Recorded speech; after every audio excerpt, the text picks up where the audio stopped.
అబ్బాయి బాటలోనే బాబాయ్ ఏంటనుకుంటున్నారా? క్లింకారా సెకండ్ బర్త్డేకి రామ్ చరణ్ ఉపాసన ఏం చేశారంటే హైదరాబాద్ జూ పార్కుల్లో 2 వైట్ టైగర్స్ని అడాప్ట్ చేసుకున్నారనమాట. వాటికి పేరు క్లింకారా కొణిదెల అని పెట్టారనమాట. సో క్లింకారా గుర్తుగా ఉండాలని చెప్పి వీటిని టైగర్స్ కబ్ అని అంటారు.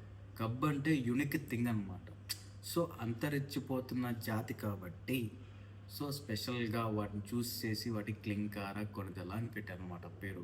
చేస్తే మన డిప్యూటీ సీఎం గారు పవన్ కళ్యాణ్ గారు కూడా తన అమ్మగారి బర్త్డే రోజు వైజాగ్ జూ పార్క్లో ఉన్న 2 జిరాఫీల్ని ఆయన అడాప్ట్ చేసుకున్నారనమాట. అండ్ వీటికి ఎంతైతే ఖర్చు అయిద్దో ప్రతి నెల వాటికి స్వయంగా పవన్ కళ్యాణ్ గారే ఇస్తారనమాట డబ్బులు.